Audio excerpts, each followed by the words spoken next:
빈손으로 왔다가 빈손으로 가는 것이 인생입니다. 언젠가 말 못할 때가 옵니다. 그러니 따스한 말을 많이 하세요. 언젠가 듣지 못할 때가 옵니다. 그러니 값진 사연과 값진 지식 많이 보고 많이 들으세요. 언젠가 웃지 못할 때가 옵니다. 그러니 웃고 또 웃고 활짝 많이 웃으세요. 언젠가 움직이지 못할 때가 옵니다.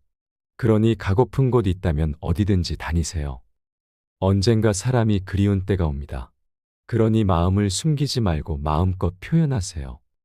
언젠가 우리는 세상의 끝자락에 서게 될 것입니다.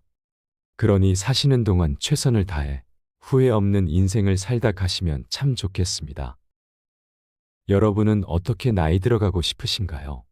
노후를 준비하시는 시기를 보내고 계신 분들이나 현재 노후의 삶을 살아가시는 많은 분들이 이 영상을 꼭 시청하시면 좋겠습니다. 오늘은 아름답게 늙어가는 5가지 방법에 대해 함께 나누겠습니다. 첫째, 일부러라도 자주 웃어라. 대중교통을 이용하다 보면 경로석에 앉아 계신 노인분들을 자주 목격하게 되는데요. 그분들을 유심히 살펴보면 많은 분들의 인상이 찌푸려져 있는 것을 볼 수 있습니다. 그러한 이유에서인지 한국에서 노인하면 떠오르는 이미지를 그려보라 하면 왜인지 모를 감정 없어 보이고 굳어있는 딱딱함을 떠올리는 사람이 많다고 합니다. 우리 옛말에 웃으면 복이 온다는 말이 있습니다. 또 행복해서 웃는 것이 아니라 웃으면 행복해진다는 말도 있습니다.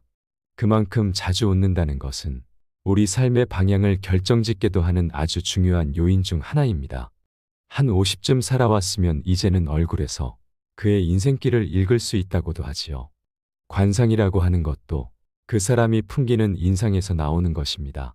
실제로 학자들이 연구를 해보면 모르는 사람의 얼굴만 보고도 그 사람이 얼마나 행복하게 살아왔는지, 불행한 삶을 살아왔는지를 구분할 수 있다고도 합니다. 긴 세월 인생이 고단해서 웃을 새도 없이 시간이 지나가 버렸다면 마음은 그렇지 않더라도 나도 모르게 어느샌가 얼굴을 찡그리고 있는 자신을 자주 발견하게 될 것입니다. 왜 그런지 생각해보면 나의 마음이 얼굴 표정에 그대로 드러났기 때문인데요. 절망적인 상황에서도 인생에서 만나는 다양한 풍파 중 하나라고 아무렇지 않게 툭툭 털고 이겨내는 사람들이 있습니다. 그들에겐 절망을 이겨내는 어떤 묘약이라도 있는 것일까요? 아마 그들 역시 사람들이 보이지 않는 곳에서 힘들고 어두운 긴 터널을 마주했을 테지만 가족과 주변 사람들 앞에서는 웃는 얼굴을 먼저 보였을 것입니다. 그들이 버거운 현실 앞에서 매번 절망했더라면 오늘을 살아갈 수 없었을 것이며 오늘의 웃는 일도 일어나지 않았을 것입니다. 잘 노는 사람이 일도 즐기며 할 수 있고 잘 웃는 사람에게 웃을 일이 더 많이 생긴다는 말이 있습니다. 젊었을 때 아무리 괴롭고 힘든 인생이었다고 하더라도 이제는 조금 편안하게 지내셨으면 좋겠습니다. 우울감과 절망감을 벗어버리고 이제는 행복해지는 연습을 하셔야 합니다. 행복은 늘 우리 곁에 있지만 아무에게나 오는 것은 아닙니다. 그것을 간절히 원하고 스스로 쟁취하는 사람에게 찾아옵니다. 또한 행복감도 연습이 필요합니다. 행복해지기 위해서는 오늘부터 나는 행복한 사람이라고 되뇌어 보세요. 항상 긍정적으로 생각하는 습관을 들이시면 좋습니다. 내가 스스로 행복해질 때 나의 가족과 친구들 주변 사람들에게도 행복을 나누어 줄 수 있습니다. 행복하기 위해 가장 먼저 손쉽게 할 수 있는 일이 바로 자주 웃는 것입니다. 나이 들어서는 그냥 자주 웃는 것이 최고입니다. 두 번째는 이러쿵 저러쿵 따지지 마세요. 나이 들어서 불평불만을 늘어놓는 것은 추해지는 길입니다. 젊어서 불평불만이 가득했던 사람들은 늙어서도 대부분이 그렇습니다.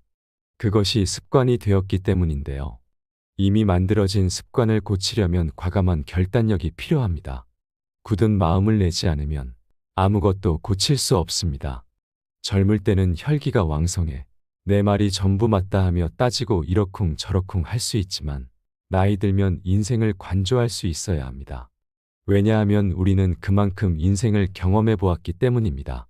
어른이라고 큰 소리치고 가만히 앉아서 어른 대접만 받으려 한다면 결코 환영받지 못하고 존경받지 못합니다. 상대방이 느끼기에 어른이 어른답다고 느껴지면 내가 대접을 받기 싫어도 알아서 존경받을 수 있을 것입니다. 나이가 든다는 일은 무엇을 의미할까요? 사람을 이해할 수 있다는 것이고, 상황을 이해할 수 있다는 것이고, 세상의 이치를 이해할 수 있다는 것입니다. 이해한다면 따져 물을 필요가 없어집니다. 따라서 어디에서나 그저 넓은 마음을 내고 품이 넓게 넉넉하게 받아들일 수 있어야 합니다. 오랜 세월 살면서 경험치가 쌓이고 세상으로부터 많은 것을 깨우친 사람들은 내 말만 맞다고 소리치지 않습니다. 여전히 내가 배울 것이 많다는 마음가짐을 내게 되고 사람 앞에, 시간 앞에 겸손해집니다.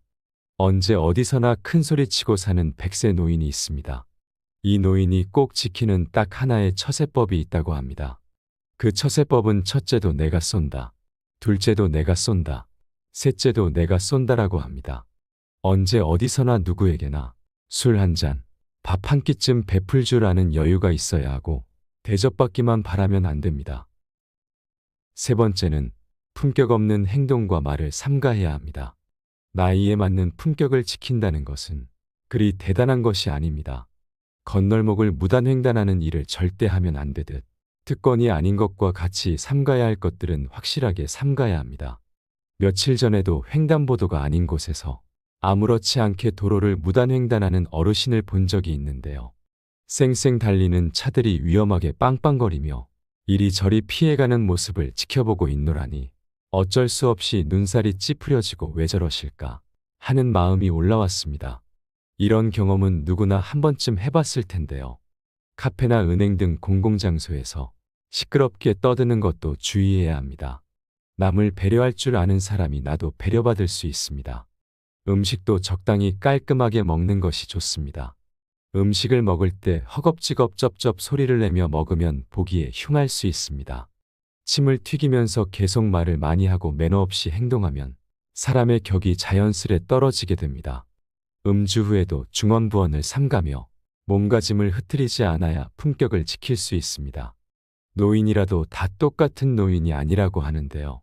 시기적절한 유행도 외면하지 마시고 배울 것이 있다면 배우려는 자세를 가지는 것이 좋습니다.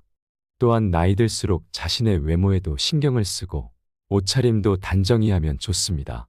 화려하게 장신구를 많이 사용해 치장하라는 것이 아니라 몸과 마음을 바르게 하라는 것입니다. 나이 들어서도 그러한 습관이 몸에 배어 있어 자연스럽게 드러나는 것이 좋습니다. 네 번째는 사랑으로 충만하세요.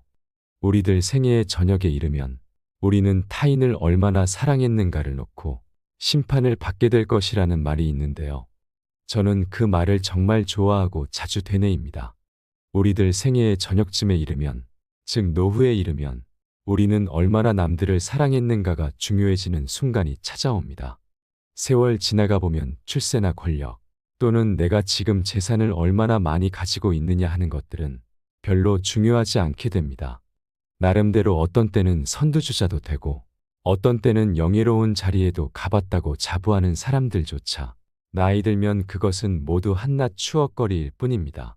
또 왕년애라고 하는 것들은 결국 지나간 과거의 세월입니다. 공술의 공수거라는 말이 있습니다.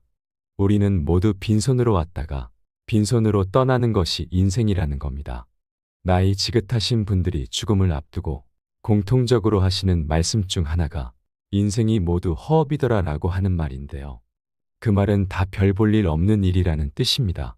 그렇게 욕심을 많이 내고 살아온 인생이 나중에는 후회가 된다고 하십니다.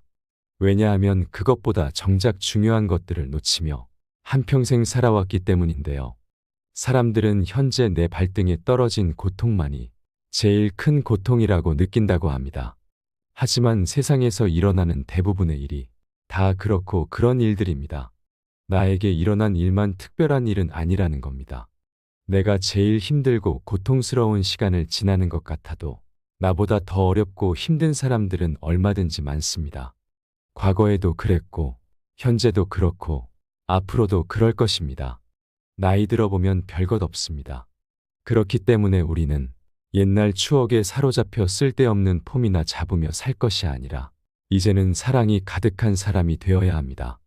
늘 사랑으로 가득한 시선으로 타인을 바라보고 실제로 남을 돕고 사랑하고 나에게 주어진 일도 사랑하면서 사랑으로 충만한 삶을 살아가시면 좋겠습니다. 5번째는 현재에 충실하며 살아야 합니다.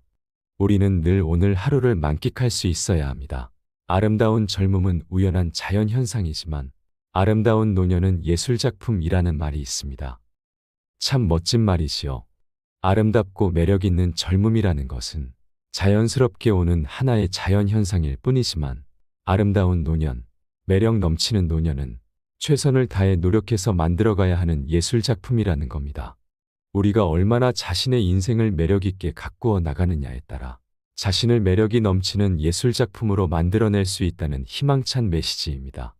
오늘이라는 시간이 우리에게 선물이라면 과거는 이미 지나간 역사일 뿐이지요. 그리고 아직 오지 않은 내일은 우리는 알 수 없습니다. 이미 지나가 버린 시간, 올지 안 올지도 모를 미래를 걱정하느라 소중한 오늘이라는 인생을 낭비하지 마세요. 지금 현재 우리가 살아서 숨쉬는 것이 바로 기적입니다. 오늘이 기적이라는 말입니다. 현재 나이가 몇 살이든 상관없이 긴 세월을 지나 오늘에 이르렀기 때문에 그것 자체로 기적이요. 선물입니다. 일상에서 행복을 찾을 수 있어야 합니다. 행복은 멀리 있는 것도 아니고 너무 큰 것도 아닙니다. 주위를 조금만 둘러보면 아름다운 것들이 참 많습니다. 이제는 무언가 더 쌓으려고 욕심내는 마음은 내려놓고 현재 내가 가진 것에 만족하고 감사함으로써 충분할 만한 행복을 찾을 수 있어야 합니다. 백상예술대상에서 대상을 수상하신 국민배우 김혜자 씨의 수상소감이 저의 마음을 울렸던 적이 있습니다. 드라마 눈이 부시게에서 했던 대사 중 일부라고 하는데요. 그 말을 소개하고 싶습니다. 내 삶은 때론 불행했고 때론 행복했습니다. 삶이 한낮 꿈에 불과하다지만 그래도 살아서 좋았습니다. 새벽에 쨍한 차가운 공기, 꽃이 피기 전 부는 달큰한 바람, 해질 무렵 우러나는 노을의 냄새, 어느 한 가지 눈부시지 않은 날이 없었습니다. 지금 삶이 힘든 당신, 이 세상에 태어난 이상 당신은 이 모든 걸 누릴 자격이 있습니다. 대단하지 않은 하루가 지나고 또 별거 아닌 하루가 온다 해도 인생은 살 가치가 있습니다. 후회만 가득한 과거와 불안하기만 한 미래 때문에 지금을 망치지 마세요. 오늘을 살아가세요. 눈이 부시게. 삶의 마지막에 이렇게 말하며 떠날 수 있다면 얼마나 좋을까를 한번 생각해 봅니다. 오늘 말씀드린 내용을 잘 기억하고 마음에 새기시고 산다면 오늘이라는 선물에 감사하면서 더없이 행복한 하루하루를 보낼 수 있게 되실 겁니다. 한 번뿐인 인생, 세상에 단 하나뿐인 아름다운 여러분의 삶을 존경하고 열렬히 응원하겠습니다. 이상으로 시니어를 위한 모든 것, 시니어 톡톡이었습니다. 더 유익한 내용으로 찾아오겠습니다. 이번 내용이 도움이 되셨다면 구독과 좋아요 부탁드립니다. 감사합니다.